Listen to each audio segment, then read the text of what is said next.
Inside the Fox 59 CBS 4 podcast studio, welcome to the Colts Blue Zone podcast. I'm Dave Griffiths, back at long last, joining as always. Did they kick you off the IU bandwagon? They might have, yes. They said that we were expecting what happened to Jacksonville every year for IU, but nope. Even my presence in Atlanta, dodged the bolt in the Peach Bowl. Could not bring down the mighty Hoosiers, man. They were 15-0, going for 16 in the national championship. Rolling. What a team that is, and fun to watch. And Fernando Mendoza, I got a lot more respect for like his NFL capabilities by watching him. I basically had the all 22 video of him. I was like in the end zone looking down through the goalposts, and man, he made some nice NFL throws. Near the end of the season, I keep thinking, I don't see that NFL franchise quarterback. I sort of see Alex Smith, which is pretty darn good. You know what? If you had that career, you'd sign up for that. But now, boy, the more you see him, and maybe he is. Maybe he is that guy. Maybe, just maybe. Like I'm not counting him out for sure. Unfortunately, he's probably going to go to the Raiders, and they will destroy him. And we'll see who their head coach is going to be next year. Yeah, exactly. So that's a big part of it too. He can keep up with the Raiders. Yeah. Well, God bless him, and God bless the Hoosiers, and all of us who have to cover them over the next couple of days. Yes, exactly. Get it done Hard to out get there. Yep. Finish it when you do. But this is a Colts podcast, of course, and I have been gone for several weeks. Matt and Mike have taken you through the finish of the collapse of the Colts season. Good times. I do apologize. Exactly, that I have not been here. One week was my fault completely, and I told Matt this. Like, I was even organizing everybody, like, hey, we're going to do it this time. This is the day. And then that week, Matt texted me like 5 minutes after you're supposed to start. He's like, Dave, you okay? I'm like, shoot. In my best Philip Rivers, I say, dadgummit, because I'd made another. I thought you were just running a little bit late. Nope. No, I was being a week late. I was being an idiot. And the other times I was actually unable to be here. But anyway, they've taken you through a lot from the end of the season to Carly Ursay-Gordon, to Chris Ballard, and everything that has happened in between. Everybody is back. Woohoo! Team runs it back yet again. And you haven't given your opine of that. What was your reaction? Well, my reaction a year ago was I think that like the ship had sailed on Chris Ballard's tenure here. So if you ask my opinion, it hasn't really officially changed, but I understand why he is back again. I think that like somebody compared it, and I wish I remember who it was, to the Pacers and what they had done to get to where they were. And they had to make some really tough decisions over their rebuild. And then like a year later, they kind of cut things, didn't rebuild again and retooled here and there. Like they got rid of good players that they had brought in. Some decisions were easier than others, like when Paul George was gone, or when Victor Oladipo, the ship had sailed with him and he wanted to go elsewhere. Other decisions were harder, like Domantas Sabonis. He's an all-star caliber player that, like, at some point you had to decide, like, is he what this franchise needs? Or Karis LeVert, really good player. And, like, who are you shipping away to help retool this and get this restarted again? Like, do you cut bait on this coach, this Nate Bjorkgren? And that turned out to be a good decision, bringing Rick Carlisle back for sure. And, like, they made a lot of hard decisions over their rebuilding and retooling that enabled them to get to where they were. And that's back-to-back in the Eastern Conference Finals. Without hitting rock bottom. Right, and all the way to the NBA Finals. They never hit rock bottom. Right. Like, they, and the Colts, I think fans can look at them and say, well, what really hard decisions have they made during this time? And I'm sure that you can pick out some. But, but it seems like the Pacers have made more hard decisions and had more success because they had a clear vision of what they wanted to be. And with Carly Ursay-Gordon now more in charge, it's harder for me and for all of us really to understand exactly what is happening because we don't have the years of experience under Jim Irsay. Like you could speak, especially you, Chap, with the relationship that you had with Jim, as to the tinkerings in his mind as much as any other human being could understand that. And then that's said in very much respect to him completely. But we just don't have the years of experience with Carly to understand all the thoughts that are going into her decisions. And am I surprised? No, because Chris did a couple things last year that seemed to help, like some offseason moves for Charvarius Ward, for Cam Bynum, the move in the middle of the season for Sauce Gardner to trade away 2 first-round picks. That almost, to me, immediately solidified his future because you don't trade away your next 2 first-round picks and then immediately cut the GM and try to bring somebody else in. There's no other way to look at it than that. And And Shane Steichen, for his ways that he needs to grow, I think, as a head coach, and we've talked about that, emphasizing plays over players at times, and throwing to Tyler Goodson on 4th down instead of running Jonathan Taylor, et cetera, et cetera. I still think that he's a very good coach, and if you want to build with Daniel Jones into the future, it's probably a good idea to keep the brain trust around then, because it seemed to work pretty well when Jones was healthy. So for all those things, I understand why they're doing what they're doing. This year, I think there's more reason to be to keep the brain trust around than there was after last year. So they showed something with a higher sense of urgency. With a higher sense of urgency, exactly. How high is that sense of urgency? How high can you make it, right? As I said, it's like Animal House. Delta House is on double secret probation exactly. now, folks. So, but then the question becomes, which is what we will focus a good portion of this podcast on, is if Steichen is back, if Ballard is back, if the decision makers are back, like what players are going to be back with them? It's a players market. It is, and we said, I just said, plays and players. Like, which one is more important? They're both important. But I had a conversation. Rabbit holes. As we do. That's what we do. We have to get to an hour somehow. Tom Moore, longtime great, the legend, who needs to be in the Ring of Honor. He does. He retired. 2 weeks ago, and the time frame is rough. But I text him. We're friends. I texted him and said, "Hey, great career, this, that, and the other. Yep. Congratulations." And then 2 days ago, he called me. Just nice. Out of the blue, and we talked for 10 minutes. And he to this day, players over plays. Mm-hmm. He, as great of an offensive mind as he was, he knew that players. He didn't mold players around his scheme. So that's what it is.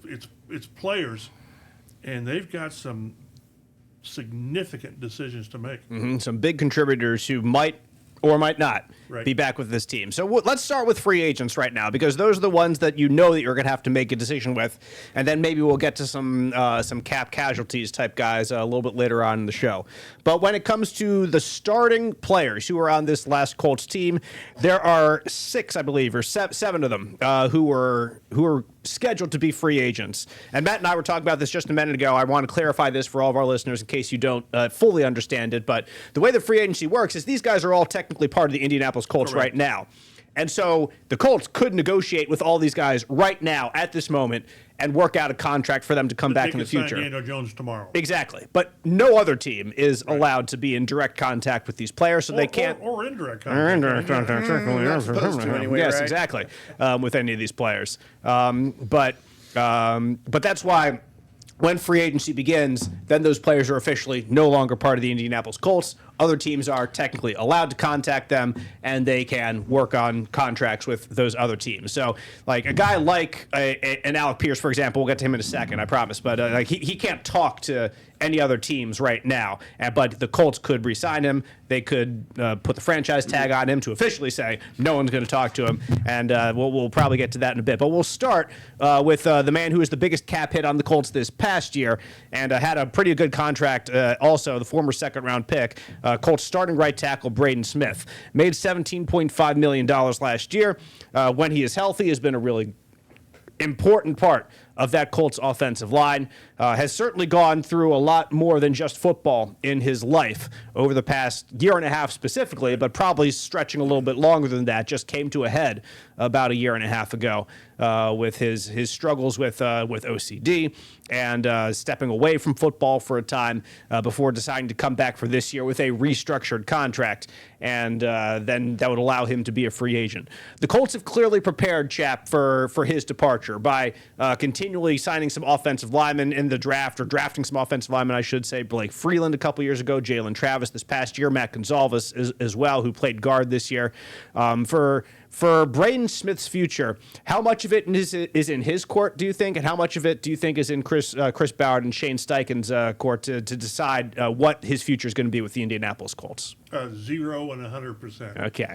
Yeah, I again, when and this, please, this isn't a criticism of Braden Smith at all. He's been a borderline Pro Bowl player for much of his career. But when you're getting a little bit, what is he, 30? Is he 31? He was drafted in what, 2018? Right. He must have been that draft from Ballard. 29, I Yeah. know. But when you're getting near the end of your contract, and they draft two guys in the last two drafts who are sort of tackles, Yeah. with Gonzalez and Jalen Travis, it's sort of you play. It's no different than when they drafted Bordellini with Ryan Kelly going into his last year. So I just think that this is one where they're going to say, Braden, thanks for the years, but we're going to move on. And this is not a reflection of the OCD. It's not. It's just that at some point you have to plan ahead, and you have to budget ahead. Mm-hmm. And let's say you bring Braden back, it's going to be 17, 18 million again, because that's what right tacklers are going to get at his market value. Say Spot Rack had his market value around 13 million. Okay. Which is a little less than what he Right. made in his last contract. And maybe he would come back for that. Maybe. And he'll be 30 in March. Okay. I just don't think that's when you're looking at, and we're going to go through it, when you're looking at building this roster with the, if you want to call them restraints because of other moves you're going to make, this is one I don't know how you can sit there and say, yeah, and we're going to budget $13 million for Braden. Right.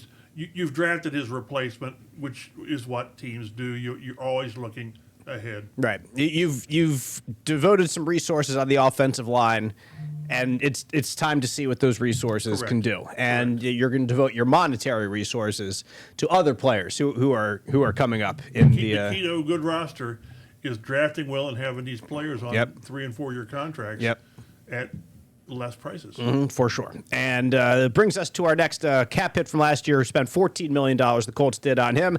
That is quarterback Daniel Jones. Was arguably the best quarterback in the NFL through the first half of this season, or the most efficient quarterback. MVP, I mean, it was serious talk. Very much so. And broke his leg, still played on a broken leg. Let's not call it a fracture. He broke Let's call it a broken leg. He was wearing a specially designed brace by some fine folks.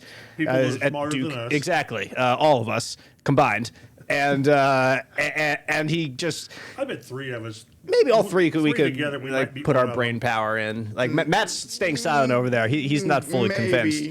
But Daniel Jones, in spite of the Achilles injury down in Jacksonville that ended his season, there's every indication from Chris Ballard that he's going to be back with the Indianapolis Colts next year.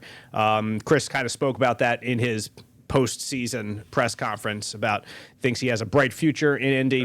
Right. And although there's certainly some sort of an injury impact on what his contract is going to be now, like Chap, we saw last year that like Will Fry's guy who got knocked out for the season, was that that wasn't an Achilles, was that ACL? Was it an ankle? It was something. It was broken too. Like it was a broken ankle. Yeah, I think it was an ankle. And was that down in Jacksonville too when that happened? Probably. Like the other year, Probably. Of course it would be. I Yeah. would stay away from that. Yeah, it was a game that I went to. I'm pretty sure, so that's why I think it was. It is you. Like, listen, okay, the Hoosiers won the very first play, pick six, D'Angelo Pons, right back into my face. Like it was brilliant, and it's not my fault. Not in It's Jacksonville, the though. Colts' fault in Jacksonville. Yep. It's their Happened fault, in not my Jacksonville, just to fault. confirm Exactly. it. But anyway, like we saw him go to Minnesota on a 3-year deal, $60 million, whatever it was. It was big money. I don't know if it was quite that much, but it was. It was a huge. It was a massive deal. Maybe it's 4 years, $80 million, even something like Yeah, that. it was a big one, and because we were like, there was no way,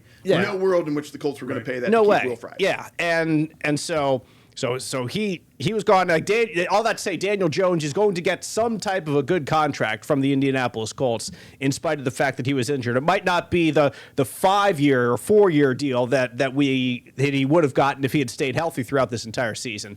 But I would imagine that he has earned at least a 2-year deal from the Colts, Chap. And quarterbacks, successful quarterbacks, are never cheap when it comes to negotiating new contracts. I've always referred, whenever I've written about this, and I'll do it again coming up, is he's going to get a Baker Mayfield, Sam Darnold contract, which was, I always thought he was going to get 3 years, $100 million, and you can fudge a little bit more, a little bit, not less, but a little bit more.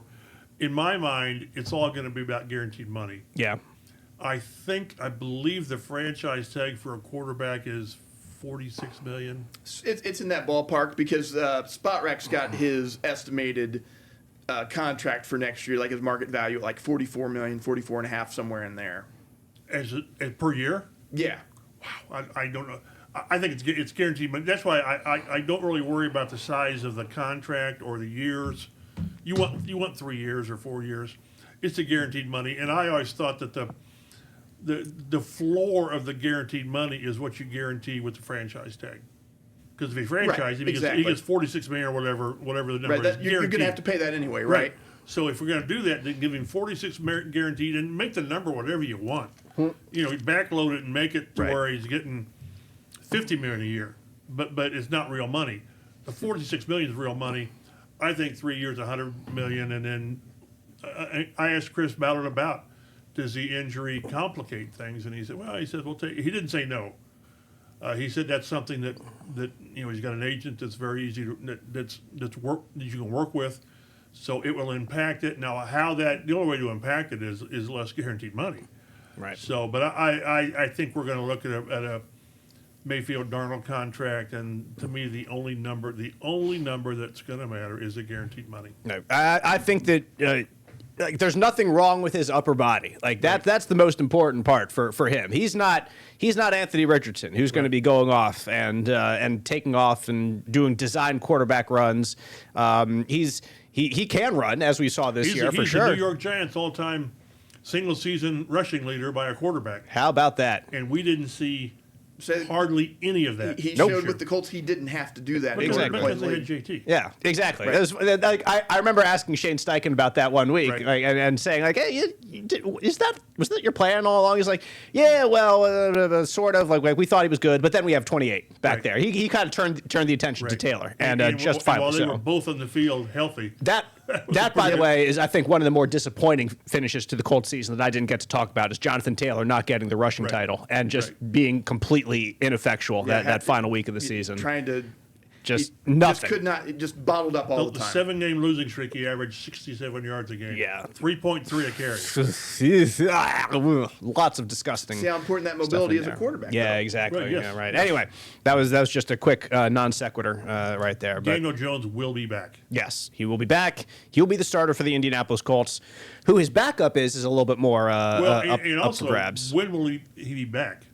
They're expecting this Achilles to be rehabbed by probably July. Yeah, they keep mid-July, acting like July, and like then training they're talking camp. training camp. They're talking training camp. Yep. Now, whether he's on some type of a pitch count, snap count during camp, perhaps. Obviously the target date is September, or whatever the first week of September will be. So yeah, they've floated that July thing. I don't think Shane ever mentioned June. I don't think, but they're pretty convinced that July is not pushing it. Yeah. No, they're but very realistic. bullish on a July return. And this is again. I realize that he's got the mobility, which really made when he didn't have it, you saw his limitations. But this isn't Samson Ebukam coming back from an Achilles. It's not Eric Fisher coming back from an Achilles. And we saw what was missing with it just never came back. Really with both of them. Yeah.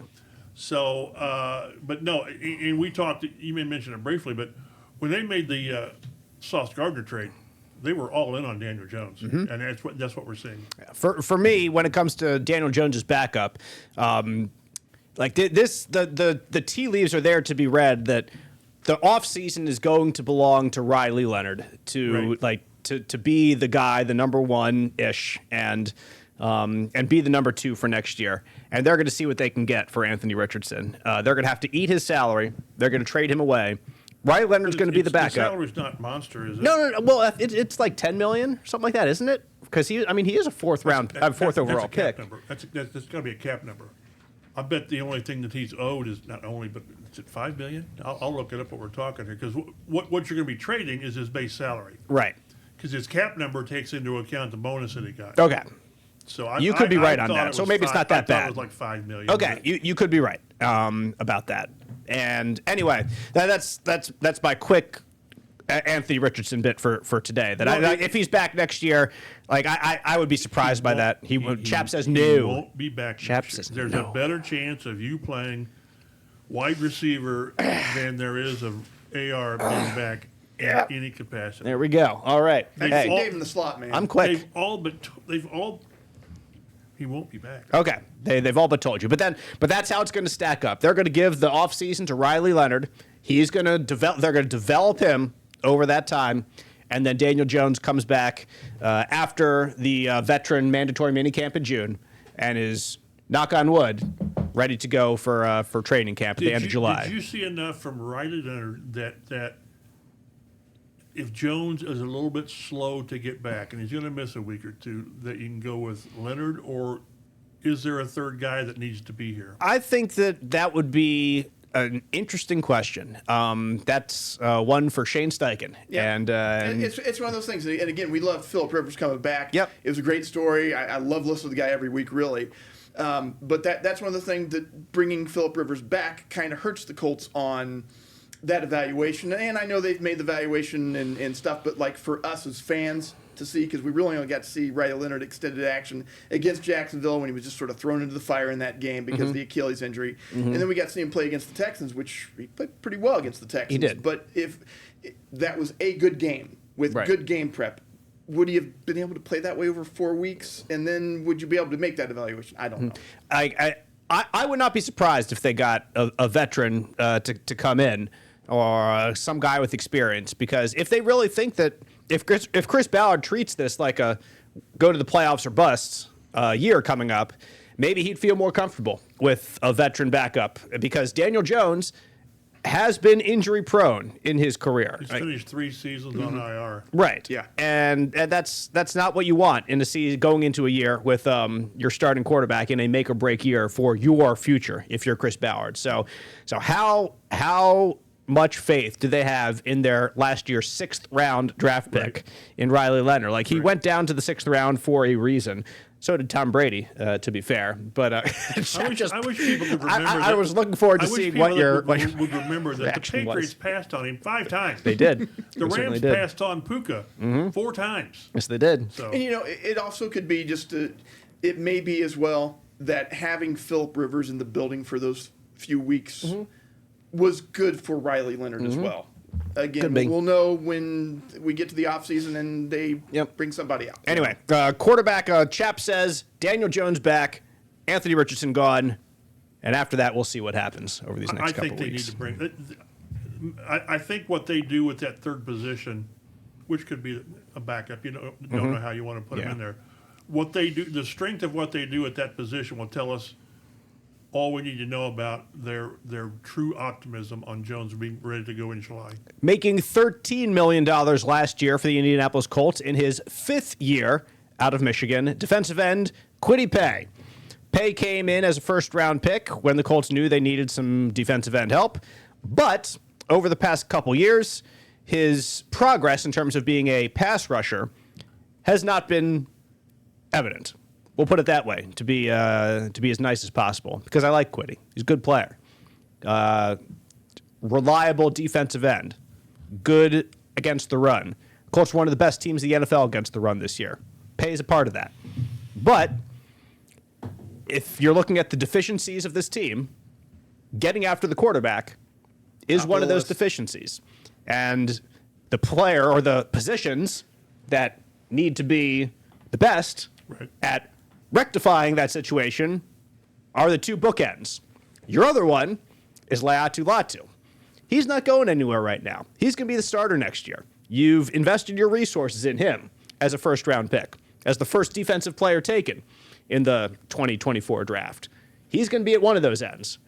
If the Colts want to make an improvement at the other end, of course it takes 2 to tango in free agency, as we saw in the Daniil Hunter saga, who's gone on to do incredible things. He's been pretty good. He's been worth every penny that the Houston Texans paid him and more. But no other team was willing to pay more. And so the Texans were the ones who have reaped the benefits. What do the Colts do with Kwity Paye this year, Chap? What Matt has given us here is his estimated market value via Spot Rack is about $17.7 million a year. What are your expectations for the Colts and Kwity Paye in the future? Move on. It's one where he gave him 5 years, good years. I don't know how you would do it. This past year was probably his least impactful year since his rookie year, and by and large, he was healthy. So I don't know what the issue is. Their defensive line coach has left to go to Notre Dame, right? Charlie Partridge gone. And the last 2 years, they've not played well. the defensive line. So When Charlie Partridge was brought in after their 51 sack season. you said that. I did. Yes, those are facts. They're no opinion in there. Those are facts. You're right. And so, yeah, I just don't. There comes a time at the end of the contract, they let Dio go last year, and he got a pretty good contract with the Bears. And Matt and I were saying with Dio, he got only one sack this year, but he also had an Achilles injury. Like that. It's just rough. Poor guy. But I horrible. don't think he was doing all that much before that. No, we were saying his very first game of the year, Dio game got of a the year. sack. So everybody's like, yeah, Dio. And then the next 6 or 7 games, he got nothing and then blew out his Achilles. And you could have argued, I think, that it would have made more sense in hindsight to re-sign Dio than extend Quiddy Right. based on just based on the potential, because he flashed a lot of good things. But with Quiddy, he's a good player.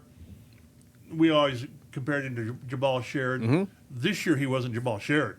He was less than that. He was, yes. So you move on, and we get more guys who'll go on. But this is you're not gonna really recognize much of the defensive front because they're going to retool this. Bring back Danico Autry, another free agent this year. Al-Qaeda Mohammed, Al-Qadim, yeah. He had like 10 or 11 sacks this year. How about that? Double digits would be pretty nice, right? From somebody on the edge. Last time was it Justin Houston? Yes. Yes. Before Jeez. that. Was it? Did Buckner ever hit 10? No. Okay. Before Houston on the edge, would it be Mathis? There's a guy in between. Was it Eric Walden? Yes. Yes. There we That'd go. be my guess too. Yep. The last Colt draft pick with double digits was Robert Mathis. I mean, come on. And the problem is they've drafted quite a few edge rushers over the last decade. What has that been documented at all with those draft Yeah, picks? there's like 7. Top three rounds. Yeah. 7 guys. Yeah, Right. guys that were picked high, not a guy Expected we're to taking a flyer on in contribute. Yes, 7th. exactly. And only 2 will be back next year. Probably is Latu and JT Tuimoloau. Tuimoloau. I got it. Right. Good job. Yeah, you did. Well good done, job, chap. Chap. Don't ask me to do it again. No, sir. But yeah, this is one where the player sort of tells you what to do. Yeah. By what you do on the field. So Kwity Paye. Matt, would you be surprised if Kwity Paye is gone? It sounds like a chap is very much on that train. Not especially for the price tag, the market value where these edge rushers go. They will pay a guy a lot for potential. I mean, you saw what Dio go, and I thought Dio showed a lot of potential. Right. He got a pretty good contract, and I think Quiddy will probably get one, even though his production has not been there. He won't get what Dio got. No. He'll get interest because. Because we say it all the time, like edge rushers just don't grow off trees, Right. and you just cannot find them. Right. And teams do not often let them go, Right. and because of that constricts the market. That means those guys make a lot when they do hit. Yeah, I don't know what their cap situation is, but I wouldn't be surprised if he ends up with Mike Vrabel in New England, which is like home for him back there anyway. But he seems like a Vrabel guy to me, like a tough dude, like a hard-nosed player, just good, reliable on the defensive line. And he's going to sit the edge with the run. Exactly. You just got to. I think he had. What do you have? 4 sacks this year. Yeah, it was 4 sacks. Again, the biggest indictment of this team is that DeForest Buckner was tied for second in sacks, and he missed 7 or 8 games. Half the year. So Yep. Yeah. So there's Kwity Paye. Let's jump to the offensive side of the ball and get to Alec Pierce, who we mentioned earlier at wide receiver. First couple years of Alec Pierce's career in the NFL, very much meh. Very ho-hum, very standard. Showed flashes here and there, but a lot of questions. In some respects, because of the quarterback. 100% situation. because of the 100%, quarterback. yes. Yes. And like there's part of it that's also like he's a young guy getting into the NFL, but Reggie Wayne used to call him like just a deer. Yes. Just a young deer out in the field, and sometimes he it kind of stumbles on all that, but he said, man, he can run. But yeah, once he got a quarterback with an arm, like we saw it in the very first game of Anthony Richardson's career. The Houston game. Just boo, deep. There's Pierce, touchdown, and the entire Colts fan base lit up with the potential for the future. And even though Richardson seems to not be part of that future anymore, Alec Pierce very much is. And if he made it to free agency, Alec Pierce would get massive attention, massive prospects, big contracts offered to him from multiple teams. But there is a 0% chance that Alec Pierce gets to hear directly officially any of those contract offers. I didn't look over your beautiful outline. What does Spot Rack project his $20.2 million dollars he'll for get more. I think he'll. I think so I too. think that's more low. than Yep. I think it's very low. I think that's the floor, and I think he's going to get. I think he would be a bargain at $20 I million. think he's going if to he get could. 24, whatever. But that's from the Colts. Right. If he gets on the market, first he gets on the market, he's gone. Yep. Because there's all it takes. What's the guy's market? There'll be a bidding war What for one him. team will pay. Yep. And we were talking before the airs. I watched Buffalo play, and can you imagine Alec Pierce running deep and Josh Allen just saying, "Yes, sir," Yep. 4 or 5 times a game. Down there somewhere. Boo! Right. So you're not supposed to, if you're a team, you're not supposed to show your hand in negotiations before you start negotiating. But they basically said, he ain't going nowhere. Right. And what I remember when Jim Irsay was trying to negotiate with Tony Dungy, he told me, he said, I told Tony I'm going to pay him whatever he wants. Well, that's, What are you doing, Jim? well, there you go. True negotiating. But Pierce has really emerged. The stat we always throw out there, he's led the league in yards per reception twice in a row. Last time was Flipper Anderson in 1989 and 90. That says something. Had his first 1,000-yard season. I never thought I would have lost money that he would get enough yards in Right. the last game. Yeah. With Riley, but it happened. But how about that, Riley? Bombs away. Pierce is a perfect example, and the Colts have got 3 or 4 of the guys, of where you hit on a draft pick, which is great. Then you got to pay him. Yes, you do. And whether it's Quentin Nelson, whether it's Michael Pittman, who we'll talk about later, when you hit on him, you got to pay him, and they'll pay him. With Pierce, Matt, I do want to emphasize that the ball, like some fans might not understand, like, oh, he should just hold out for free agency. He's not going to sign anything, and then he'll get to that point, like you're Right. saying, Chap. But the ball is not in his court because the Colts can franchise tag him, and this is exactly what they did with Michael Pittman Jr. a couple years ago, so that no one else is allowed to talk to him. Right. They've got him on that franchise tag, so he remains part of the Colts. He does not go to free agency, and you can continue negotiating once that franchise tag is on, which is exactly like I said what happened with Michael Pittman Jr., and they will work to get a long-term deal done at that point. It's critical that they use that because, like you guys have suggested, he gets out in the open market. Not only the Colts will never match any Right. type of offer Right. that he's going to see from some of these other teams. And I think that like there are some like back and forth, I guess, when earlier in the season when things were going well for both Alec Pierce and Daniel Jones is, well, who might get the franchise tag throughout this offseason, and then who do they sign, and like how does that work between both of these guys who are good candidates for either re-signing or franchise. And I think it's made it a little bit simpler with Daniel Jones' injury. That Early in the year, you might have argued Daniel Jones. right, exactly, and exactly. then Alec Pierce is Even the with one. it being not twice as much, but as much more as it is. But now with Right. situations flipping, Right. you'd say it's more likely. To Yes, Pierce. and also I think that like Daniel Jones might be worth more to the Colts than he is to other teams. Like it True. seems like that to me. That Especially with the with Achilles. Shane Steichen here and with the Achilles injury, Yes. like with their good relationship and how like he's been productive here in this venue. Right. Like I just feel like the Colts will realize that and he will get a reasonable contract in time, and they won't have to worry about the franchise Right. tag with him. With Alec Pierce, I would say it's likely they're going to have to franchise tag him, just because that seems to be a negotiation that will carry on based on what Alec Pierce would get from other Unless they teams. just decide again That they're ready to go, boom, that big money, in the number, drop the bag. The number works. I remember we were talking with Alec on the exit day, and someone brought up about he and Daniel Jones and both being free agents, and he sort of said, if Daniel comes back here, there's a lot more likelihood of me coming back here. Yep. In so many words. So, Right. I don't know that. Well, I do know that Pierce will not give them a hometown discount. Nor should he. Nor should he. These players get only X number of chances to That's negotiate this money for their life. But I think the Colts will give him a fair offer, whatever the fair is, above the $20 million. It is, again, when you look, I got to go back and look what Pitt got for guaranteed money, different players on all that. But again, I always say that the guaranteed money, it's tied to what the franchise tag would be. And what you said is $26 million for a receiver. I think it's in that ballpark. And then that's where you start with guaranteed money. Right. He'll get more than that. So, he just will not be on the market, No, folks. not going to happen. So he's going to be a Colt. You should feel good about that. That Alec Pierce is going to be back here next year. And players sort of say, they don't like the franchise tag. It's still 1 year guaranteed money. Right.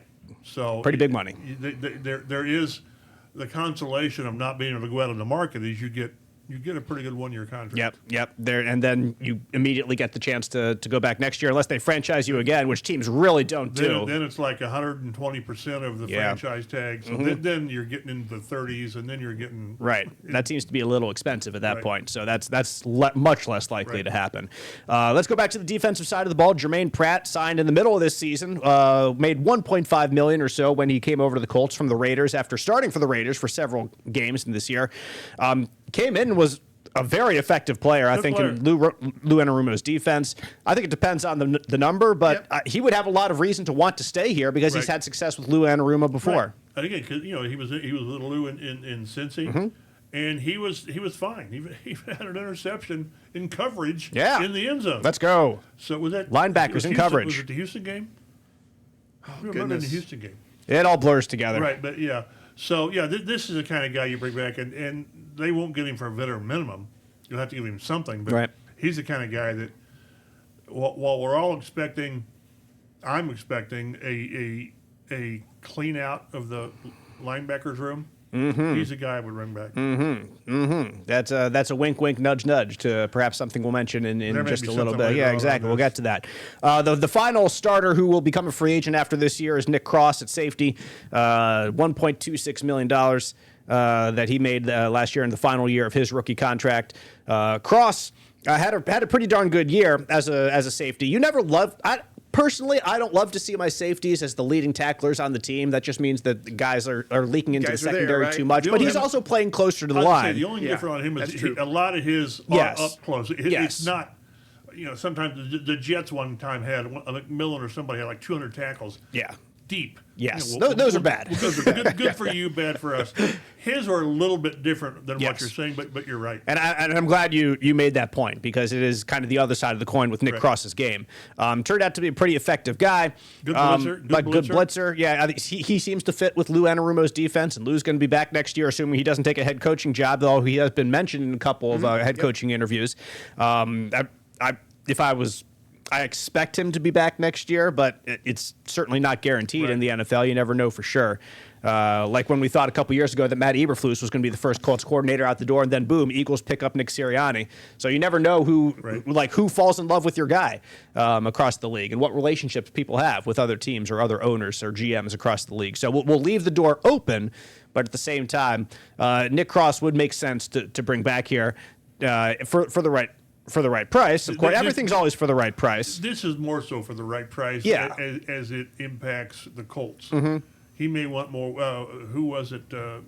Blackman. Yes, Julian Blackman. Julian Blackman went out there twice. Yep. Twice. And last year, free agency was just brutal on safeties. Yeah. Because it was his first year, too. And he came back here. So the year before, I guess it was. Right. So, but yeah, I see the spot rack says $6 million. I could maybe stomach that with the way the roster is built. He's a good player. He's not a great player, but he's a good player.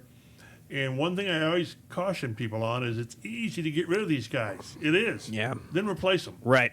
And you can replace one or two good players. If you start replacing 4 or 5 good players, then you have issues. Like, I understand that Colts fans want a little bit of a clean out. Like, at some point. If you're not getting Steichen and Ballard, well, then at least do something with this team that has clearly not been good enough the past couple years. And a lot of that is on the defense. Yes, it is. So where does that cleanup happen? Like you said, the cleanup, it's not going to be a total breakdown of everything out there. But it's going to be a front seven. You need to prune it correctly, and you need to take out the right 3-ish, whatever the number is, starters or major backups to say, you no longer have a role here. We're going in a different direction. Have to get better. It's not getting rid of 8 guys and just saying, well, we got Sauce Gardner and Cam Bynum and DeForest Buckner. After that, bing, bang, boom. We'll put together a completely new starting unit. That's not going to happen. That's not what teams do that are at this point.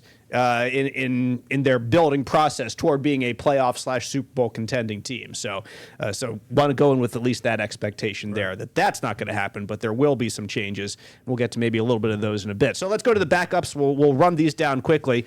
Samson Ebukam is the most expensive reserve player at $8 million, what he made last year. I doubt he'd be back for $8 million. Like his spot rack average annual value would be $2.9 million, which I mean, for a backup defensive end, for a guy who's had that type of success in the past, I wouldn't sneeze at $3 million for Samson Ebukam, but you don't know what he's going to get elsewhere. But also I think it's been pretty well established, and I've said it before on this podcast, like you really need 8 solid guys on the defensive line. Like you need the starting unit, you need a reserve unit, and they're both going to play a lot, more so than almost anything else, any other position. Like those guys rotate a lot to keep them fresh and to be able to go after the opposing quarterback. So like I wouldn't be opposed to bringing Ebukam back, but it's not going to be for $8 million again. And one thing to keep in mind with Samson is it will be a year removed from the Achilles. Mm-hmm. And that's when normally you get yourself back. Mm-hmm. So if you can get him for, a decent contract, maybe he comes back and gives you 5, 6, 7 sacks. Again, when he got here, was it 8.5 his first year? Yep. So that's interesting. That if the price is right, again, all these is now we're getting into if the price is right. Right. Yeah. These are all Price is Right guys here. For all of these but this is a guy that's still semi-young, sort of young. Or in the middle of his career, but he'll be a year removed from the Achilles. That's interesting to think about. Yeah, I think these matter. All good questions about, like, do you think that they can really provide something for this team? And then it becomes a question of if the price is right. But all these guys that you have listed, like, did they provide something? Yeah, okay, I see that. And what could they be of next year? Yeah, I think that they could do that. So, but we might hit guys here and there, like we did last year with Raekwon Davis. Like, nah, done. See you later. Yep. So we might hit some guys like that. Along this. And this group, too, now that we're in the, if you want to call it the second tier, yes, these will be guys that more than likely will be allowed to go in the market. Yes. See what you can get. See if they can see get what a you nice can get, deal. and if you can't get something, come talk to us. Right. The other guys, you've got to decide because if they get on something like get on the market, they're gone. Mm-hmm. But these guys might be able to come back in at your price. Right. And that you think can help you. Number 2, we've seen that a few times with Julian Blackmon, those types of players. Number 2 on this list of role players, reserve players, the other backup defensive end, Tyquan Lewis, who once again plays inside, plays outside. He's a really versatile player, and as long as he's been healthy, he's been an effective backup for the Colts. So, like, if he stays there, and it's like I said, last year made $6 million. He stayed healthy. If he's your number 7 or number 8. Fantastic. Right. Lovely. Excellent. You don't want him to be your starter for a long period of time. But for in that reserve unit, awesome. Like Tyquan's been a good member of the team.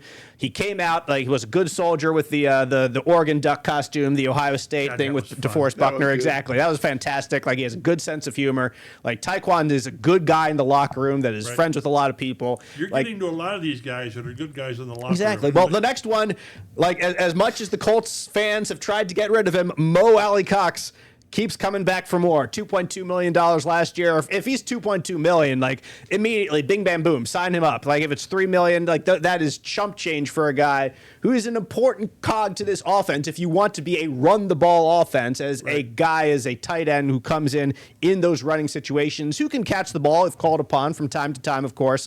Tyler Warren's now your guy at tight end, so no one's asking for more from Mo Alley-Cox anymore. I think that's been the problem in his career. Fans have always asked for more from him. What can he do? This is Mo. This is him. This is what he does. And I asked it the wrong way, whether it was going into training camp or whatever with Chris Ballard. I said, you guys, you're always trying to replace the guy. He's like, I'm not. And here's Mo. Yeah, you guys are. Yeah. Well, but you guys keep drafting tight ends. Right. It's fair. It's really there's 3 or 4 players that you need on your roster. I always go back to Jack Doyle. Mm-hmm. You need a Jack Doyle. Like now, you need Ashton Doolin. Mm-hmm. You need a Mo Alley-Cox type of player. Now, you can't have too many of them. If you have too many of them, you're just not good enough. But these guys have a role. Where Mo came from is was it Virginia Commonwealth? Yes, VCU. Power forward, and where he is now it's incredible. This is Mo. This is his ceiling, and there is a place for a guy who's an extra lineman, who's going to catch a dozen balls or whatever and do the right things.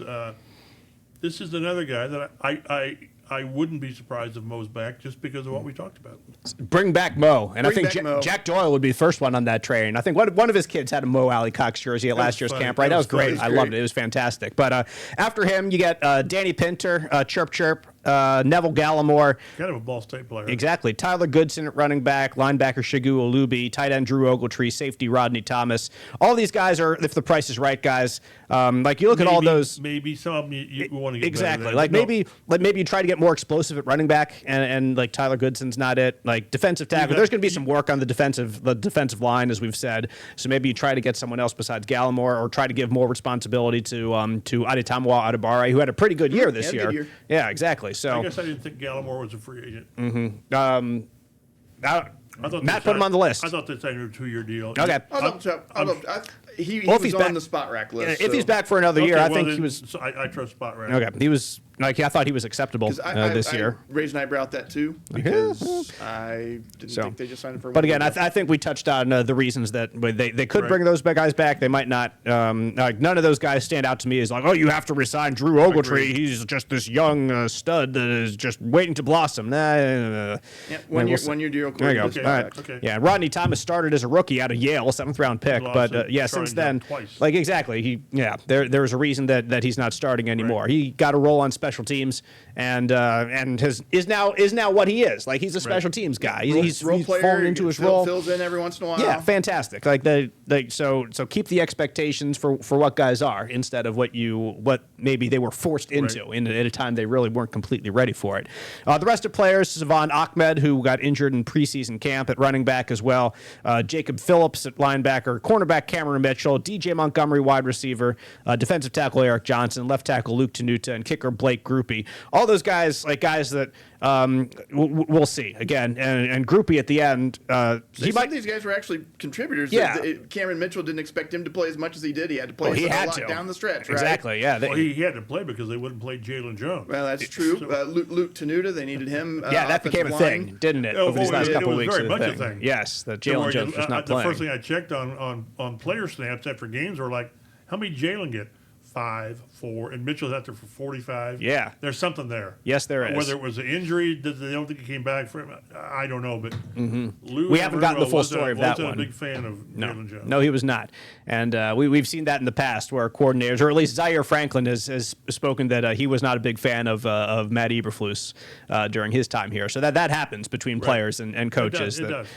It's just a fact of life. And that's why players want to go elsewhere to see if they can find greener pastures in these places. And when it came to Blake Groupie, who finished the year tremendous with the Colts, like really did really good miss a job. kick, right? I don't think he did. No. But Spencer Schrader is I think their kicker of the future, assuming he comes back healthy. I wouldn't be surprised if Groupie is back, just if they're battling in camp. But again, some other team might want to sign Groupie too. That's my point. I think some other team. Yeah. Who's putting their roster together is going to. They'd rather. And Groupie will probably go there because he sees a better path to actually I talked play. to Spencer Schrader on exit day, and he's ahead of schedule in Good. his mind. Good. And he's certainly not kicking yet, but he thinks by the summer he'll be Good to go. Fantastic. Yeah, And Groupie. I'm sorry. He Go ahead. was special teams player of the month, right? Yes, I think so. Yeah, the very first month, leading the NFL in scoring. And again, kudos to Brian Mason. This team missed two field goals all year. Mm-hmm. They were second in the league in percentage. Mm-hmm. That included Michael Badgley, who missed too many extra points. But Blake Groupie was. You're still as big as he is. I am. I might be bigger than him. I see him in the locker room, and I'm thinking, my God, he's an NFL player. God bless him. But, he plays the same sport as DeForest Buckner. Whatever wasn't working in New Orleans, he still might have led the league in missed kicks. It's possible. I didn't Even though he go went back and perfect look here at with that. the I Colts. missed a fair number. Missed a lot. He missed 8. Yeah. And it just kind of everything indicated that the operation here with when you got Luke Rhodes and Rigo, then it's on you to kick. Yeah, exactly. Because everything else is right. Mm-hmm. So it worked, but I just think somebody's going to see Groupie and say, we'll start with him. Yeah. And work forward with it.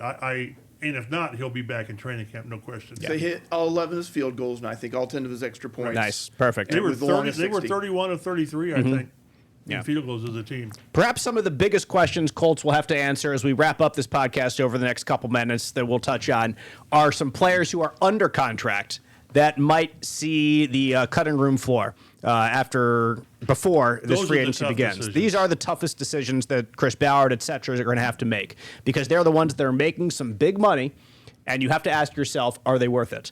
And is it worth it to carry on a dead cap hit, or at least a little bit of a dead cap hit, to get rid of these players or to restructure their contracts in some way? The biggest contract there that the Colts have to worry about is Michael Pittman Jr. We mentioned his deal a little bit ago in this podcast, but Pittman's cap hit next year is currently at $29 million.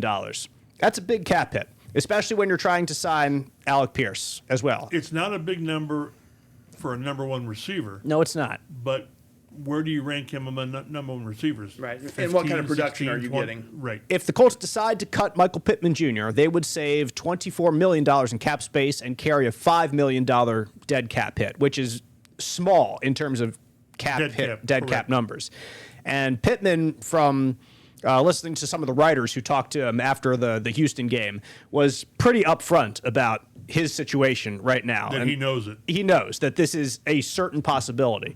And Pittman he's built a life here. He has a farm here. He has been a Colt. He's been an appreciated Colt. Chris Ballard loves him, loves how tough he is, and what he brings as in that attitude to the offense.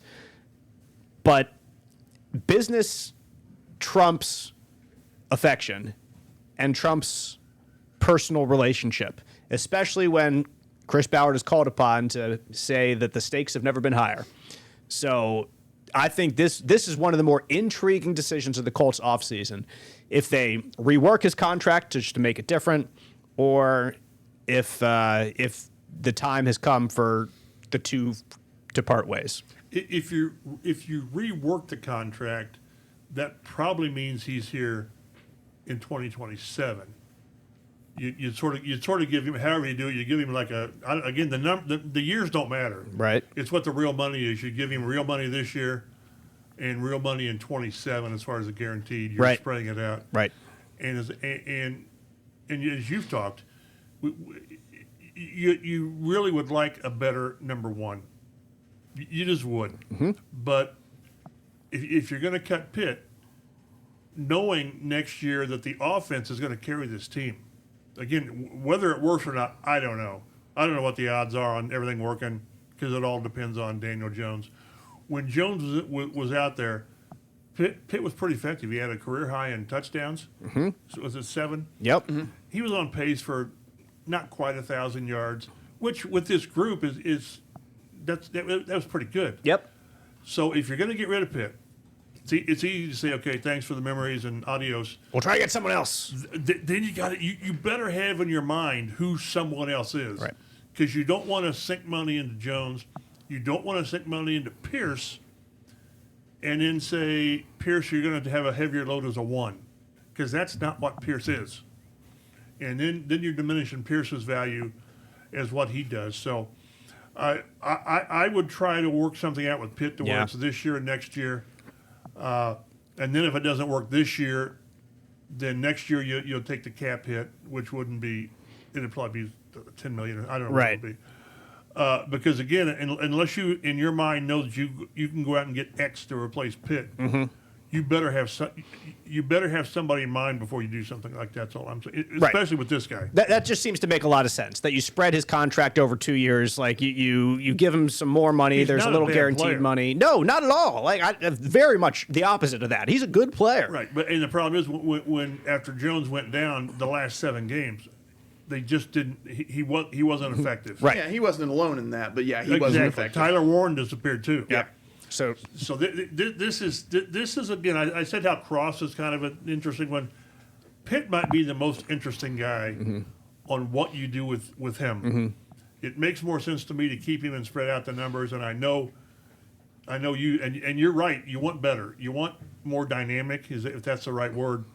But this is who you got. And if you're going to pay Pierce this kind of money, you've got to sort of protect Pierce by having somebody a notch above him in the receivers room. And then on the defensive side of the ball, two players that could be veteran cap casualties are defensive tackle Grover Stewart and linebacker Zaire Franklin. Guys who have been important parts of this defense for a long time. Zaire's been an NFL leader in tackles, a franchise leader in tackles. But this year just wasn't quite the same in Lou Anarumo's defense as he has been in Gus Bradley's the previous couple seasons.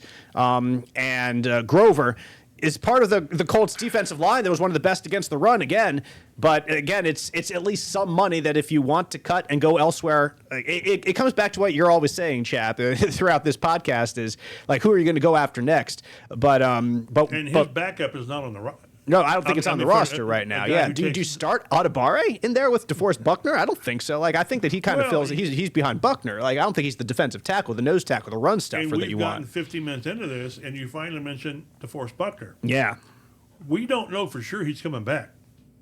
He's under contract through next year. It's through 26. Yeah. And he just had surgery on a herniated disc in his neck that was pressing, that was made him to the point that he couldn't do push-ups. He was in the locker room briefly on exit day with a big, what do you call it, brace or pad around his neck. Yeah. And he put out something on Instagram that was hard to read. Next year I'll be complete. And it made it sound like he's coming back, but you don't know. Right. You don't know from this, and so we'll see how that what he does impacts a lot of what else we do. So we'll probably get into those guys a little bit more in future podcasts, but we have hit our goal for today. So Matt Adams at Statometti on Twitter. Mike Chappell is at mchappell51. I'm Dave Griffiths at DaveG_sports. We appreciate you listening to the Colts Blue Zone podcast, and we'll see you next time.